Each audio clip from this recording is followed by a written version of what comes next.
This upcoming video, I'm headed out to my dad's house where we're going to extract honey. We had a visitor come over. He was interested in the process. Excuse me. Dennis Daniel came over. Dennis is not a beekeeper, but he was extremely interested in how everything works. Asked a lot of good questions. Hopefully I answered them correctly. So if you watch this video and I gave Dennis some bad advice, bad answers, please let me know. I'm a novice beekeeper, so I don't know everything, never claimed to. So anyway, watch the video, tell me what you think. Hey everyone, Billy the Bald-Headed Beekeeper.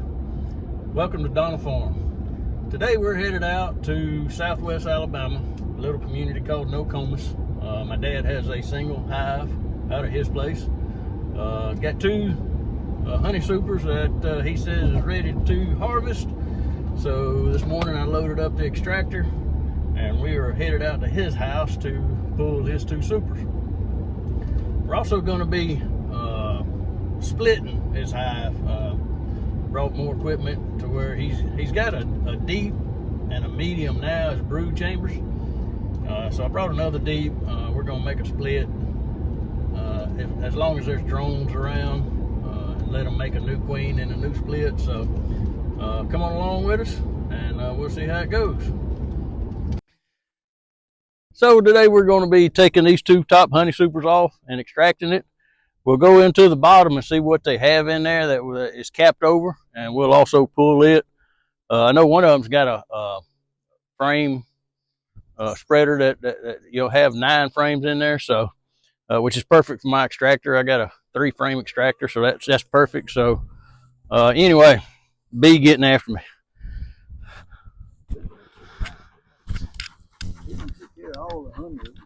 They ain't bad on the outside. No, not now. Late this afternoon when they showing up get there. Yes. Take this off.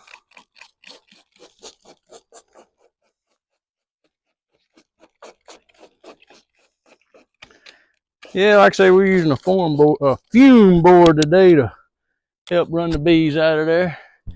Let's bring your tool.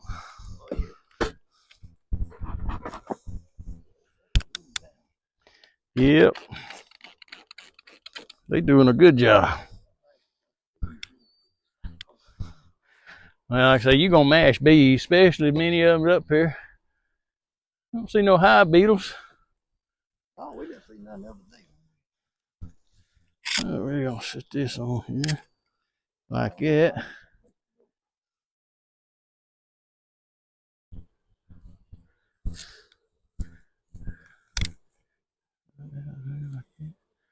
Okay, let's let that sit for just a minute. Yeah, a bunch of them up under it. It's kind of... All over the table under. When I had that old table there, there'd be all of them. Put sugar water in there. Fed on it during the winter. Yeah. Helps them build up, helps them build the honeycomb. They can take that sugar water and make the honeycomb out of it instead of using honey. But you don't I think Billy and I talked, you do leave some in there, the honey in there. Oh yeah, over the winter. That's right. Then you feed them. Yep.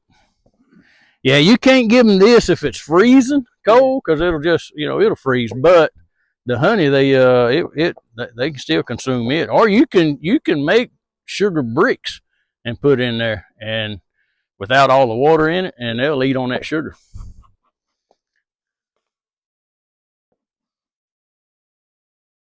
Gonna take the whole thing over there? Yep, we're taking the whole thing. That's why I want to run them out of there completely, pretty much. That thing ain't. I don't know. Seen it on YouTube, you know. Yep. No, we're gonna give them a little bit more. Yeah, it's that homemade stuff. It ain't quite as good as the store bought, but it'll run them out of there. That sun coming down on there heats up. It's got a lot of alcohol in it, but it makes it evaporate quicker. And A lot of our honey gonna drop out before we change it out. drop out of where? And then we go in and set it down. No, it shouldn't. Ain't no hotter in here out here over there than it is out here, huh? Yeah, it shouldn't. A little bit of smoke. Putting all this stuff back together. We're gonna split. We're gonna make a split and make 2 hives. Yeah, I'll take basically half of them out of here, put them in a new one. Make sure I got fresh eggs and a fresh larva, and they'll make their own queen. Yeah, that's what Billy told me. As long as there was plenty of drones, which are the male bees, to mate with them. So when they make the queen, one won't have a queen in it.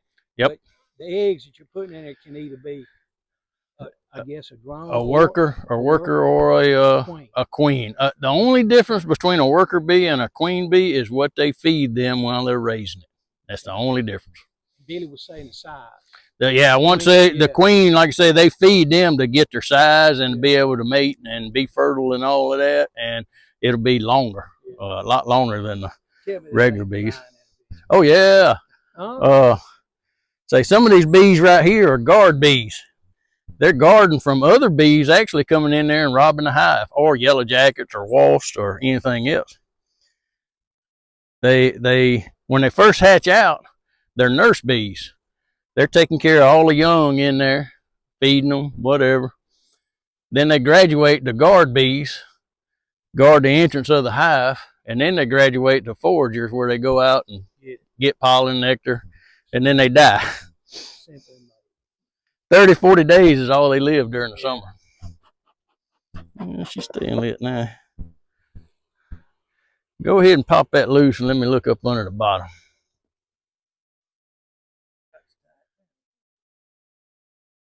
Yeah, this is a lot better setup than what you had on that table. Yeah. And they adjusted pretty quick too, didn't they? They didn't, like I say, that foot lower didn't bother them a bit. You got it loose? That thing gonna be heavy. Yeah, it's gonna be heavy. Get that on there. Yeah, it's gonna be heavy. Yeah, that's heavy. Yeah, they'll lose. We can put that fume board back on over here if you want to and run them on out. All right, smoker.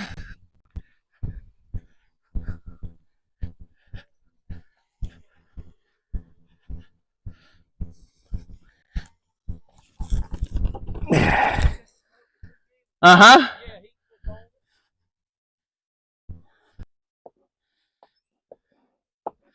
There went one. There's a hive beetle. Oh, I didn't kill him. What was that? A hive beetle. So he was inside there? Mm-hmm. So, let me get my camera. I'm losing all my footage.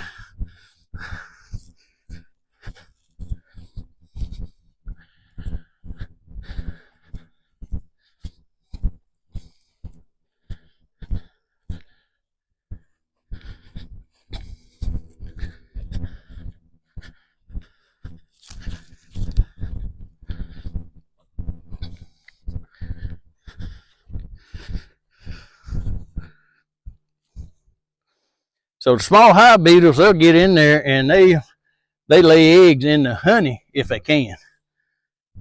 Bees harass them, but the bees can't kill a small hive beetle. Their shells are too strong. They can't sting them and kill them. So they'll harass them in the corners. And this right here, this old gray stuff, called propolis, bee glue. They'll put that around them and actually trap them in there. You have got to be kidding me. So like we got these set up here and at my house, I've got all the hives in direct sunlight all the time. The beetles don't like sunlight, so it helps keep them down. As far as the amount. One of the first hives I had down in the bottom, shade everywhere, wet, and so when the eggs hatch, they'll crawl through your honey, and then they defecate in it, and it ferments the honey. And I almost lost my first hive from hive beetles because I had it in the wrong spot. And moved it up on the hill where there's all sunshine and saved it. But they can make a mess. We had one out here, a swarm trap, and I kind of forgot about it, but a swarm had moved in, and it got hot. When it gets hot, all the bees, like I say, hang out on the outside. Yeah. Because the brood, the babies can't stand the heat, they'll die. So they hang out on the outside, fanning, pushing air up in there to keep it cool. Well, hive beetles took it over. Boy, you talking about a mess. Slime, what they call slimed everything and all that. So, well, ready to get started? I don't know about y'all, but I'm taking this off.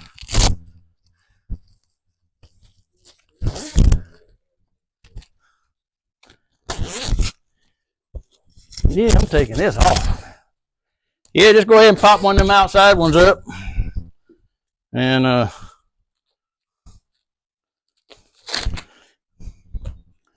we get about halfway through, I'll take that fume board back out there and put it on the other one. Whew.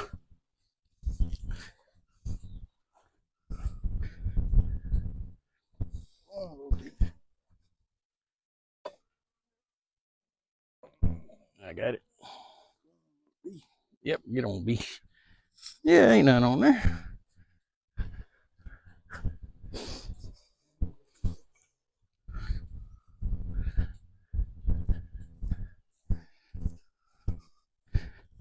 So yeah, completely capped over both sides. That is ready to harvest, and we're gonna get after it.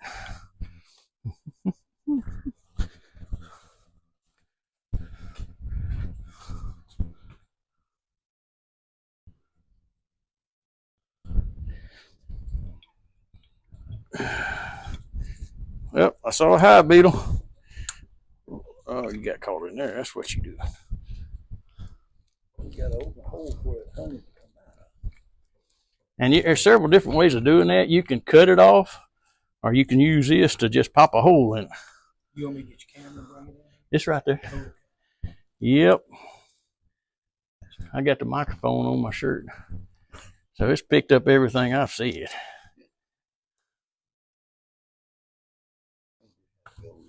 Hmm.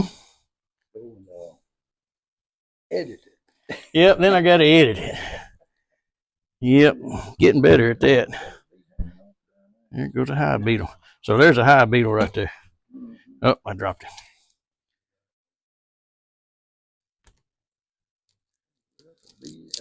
No, I think it's just a piece of it. There? Yeah, it's just a piece of trash hanging off the bottom. That's the reason we strain it. Get all the trash and the Wax pieces. pieces and all that.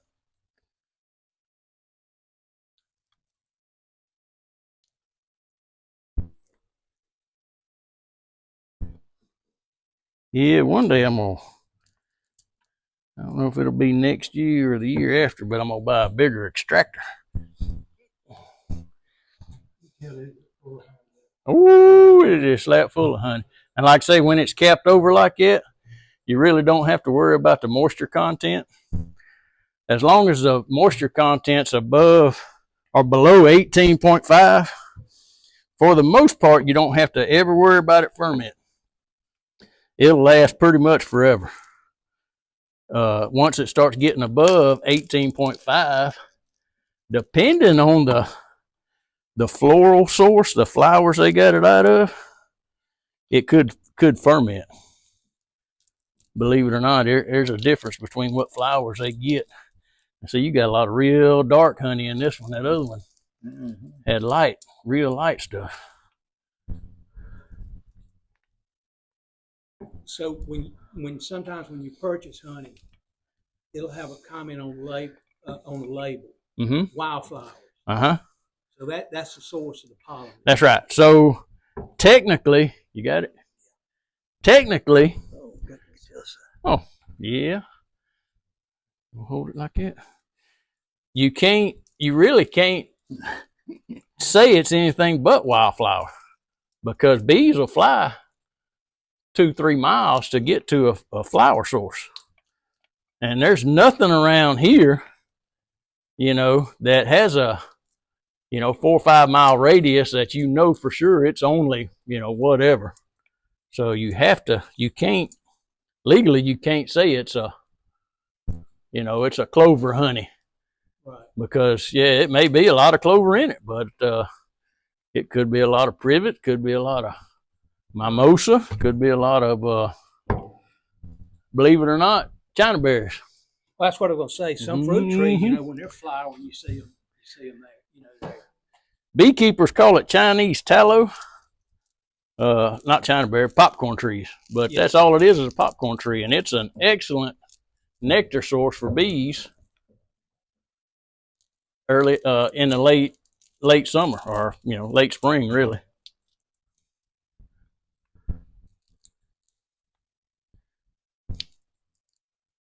Yeah, this is really the hardest part right here, making sure you get it all uncapped good. And when we start spinning, we'll look at it, make sure everything's coming out good. Okay.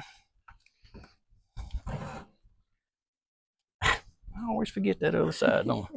Spin it around just a little bit. There you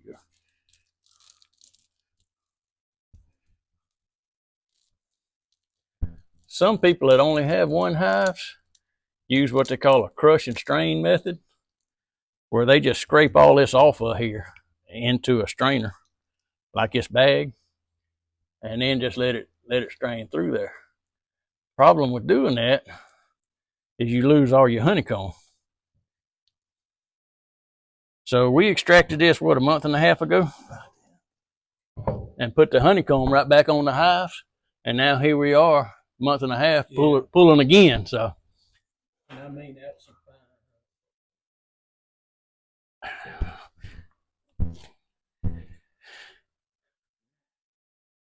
Got it? Now we need to close that or not? No, I ain't worried about closing it.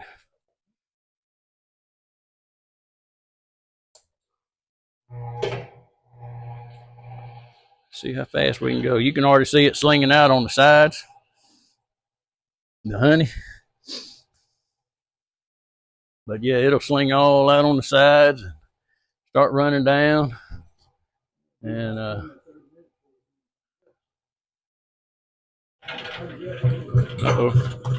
that there ain't tight enough.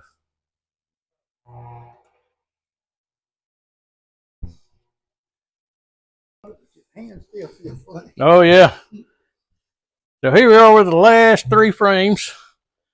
Did 12 total frames. So some of them had 9 frames, some of them had 10 frames. Looks like we done filled 1 bucket up pretty much, got about 4.5 gallons, and that one's, and probably got 2 gallons in it, so we're gonna get another gallon and a half out of this one. So not bad for 1 hive. What did we get, about 3.5 gallons last time? So you figure spring honey, 4, you're looking at 10, 12 gallons out of 1 hive. So not bad at all. So anyway, if you like this video, give us a thumbs up, subscribe to my channel. We'll see you next time. Whew.